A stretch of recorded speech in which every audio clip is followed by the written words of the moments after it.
Netcasts you love. From people you trust.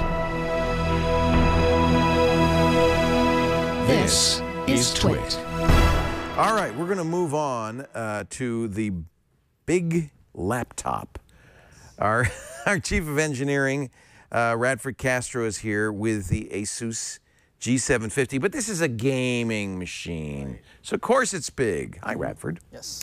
So tell us what you thought about the G750. Well, aside from its size and it's not so is it a stuffy. 17-inch screen? Yeah, 17.3. So I'm surprised somebody even makes those. Apple stopped making them. I guess they still somebody makes them. But this thing is it's built for speed. It's built for raw power. Right. And it's one of those things like, you remember back in the days we used to lug our PCs around and play the games. Right. So now people are bringing out their laptops, and this is what they're aiming for. This is your LAN party machine. This is your LAN party machine, yeah. And so... how heavy is it? It's like 7 pounds, 6 pounds? Yeah. Looks like it. It feels like it's even more. Looks like a desktop replacement. Yeah. Yes, definitely. Yeah. So it's one of those things if you want to lug around, you want to do everything on it. It has quite a number of ports on there, and even has a DVD drive, adding more to the weight. Why not? If you're going to make a not? thing that big, might as well put an optical drive in. So it has a whole bunch of ports in it, including it has a Thunder drive port as well. Thunderbolt. Yeah, so Thunderbolt, excuse me. Yeah. But that's interesting. We're just starting to see PCs with Thunderbolt. Yeah. So this is in line with like some of the stuff like, you know, Alienware, MSI, and all these other guys, including Razer, which is now starting to get into that. Yeah, phase. in fact, I think Chad's reviewing the Razer for a later episode. So I guess when it comes to gaming laptops, the things you care most about are speed for gaming, great keyboard and mouse combination, because that's how you control the game, and a screen that really looks good and is immersive. Yeah, how does it rate in those categories? So for the screen, we're looking at full HD, so it's 1080. So it's your standard, you know, full HD. And then you have your full keyboard, including your number pad. That's kind of funny, but I guess for some games you use that number pad. Yeah, so some people are switch-handed, and they'll, you know, they'll actually try to do. You know, No, I do that. I'm a lefty, so I do that. Okay. So it's perfect for like when you have the trackpad over here. It's a little bit harder if you're going to be controlling with your WASD setup and try to control. That's not ideal, is it? Yeah. So you're going to have to need a mouse when you're going to use this. But you know, if you're already carrying 6 pounds of hardware, you can carry a couple ounces of mouse. Definitely. Let's see what that screen looks like. It's touchscreen? So yeah, it's well, this one is not touchscreen. Not touchscreen. Windows 8. Yes, Windows 8. And we'll just go through some stuff here. Here's what the desktop obviously is going to look like. And for those that want to see what the resolution, the game looks like in a full resolution, here's BioShock Infinity running at full res. Now this is an i7. Are they? Yes, this is i7 running on Haswell. It's Haswell as well. Okay. And is it? It's using GeForce and NVIDIA graphics. It's using 770. 770 is pretty good. Yeah, for a laptop. Series. Yeah. And of course, you're not going to get any battery life on this thing. Yes. So you're probably looking at, when you're maxing this whole thing out, probably 3 to 4 hours. You know, when you're running this at full blast. Somebody's calling me from Colorado. I'll just decline that call. I've got 8 phones here. I can't even figure out which one's ringing. Sorry about that. Oh, no problem.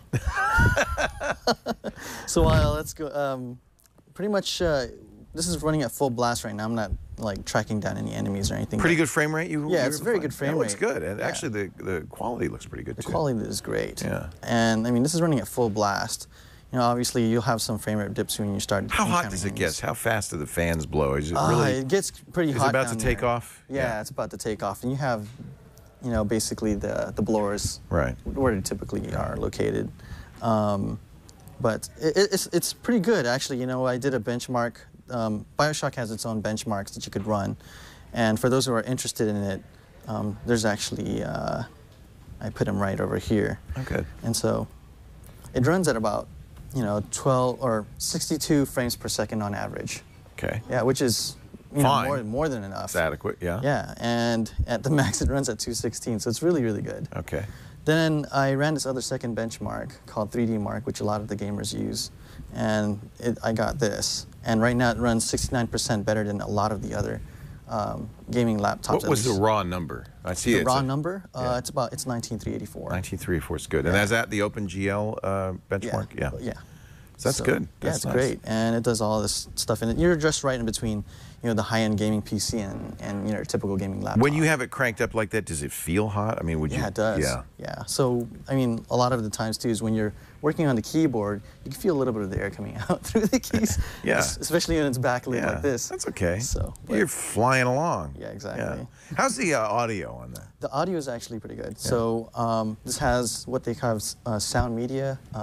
It's one of their Asus's you know, proprietary type of, but it has also an amplifier, and it doesn't sound tinny. It actually sounds very full in terms of at least bass-wise. I played a couple of music here and there, and so it works with a variety of genres, and it works pretty well. Now, how much?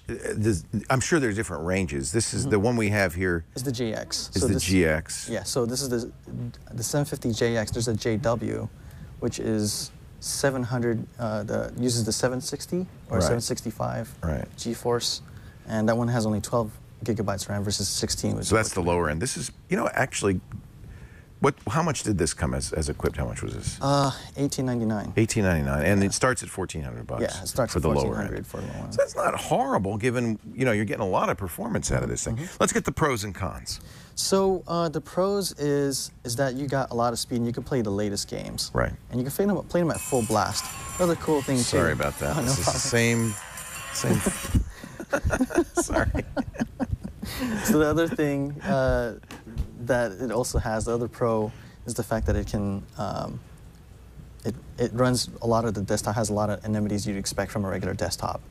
And thirdly, it's just an overall pretty good system. And it comes with a bunch of stuff like, it even has Asus Cloud that you can upload 32 gigabytes with. So if you buy one of the laptops, you have about 32 gigabytes of, you know, cloud storage. You could upload whatever you want to it.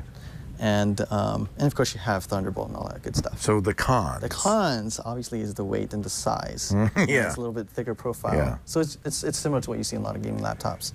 The other thing, too, is that it gets a little fingerprinty.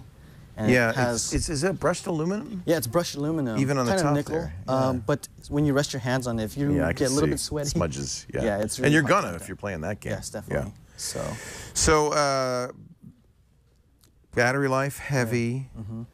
Price is, kind of middle of the road. It's not bad given what you're getting, so I don't think that's a con. So they're going for the somewhat value-conscious PC gamer. But would you say buy, don't buy? This is a try. A try. Yeah. So, okay, good. Yeah. Radford Castro, that's the Asus G750 gaming laptop. Looks like a fairly solid entry into a very competitive field for the gamer. And I do like the metal of it. Yes. But man, that thing's heavy. Yeah, that thing is big. Yeah. Hey, thank you, Radford. Radford Castro, in charge of engineering here at the Brick House.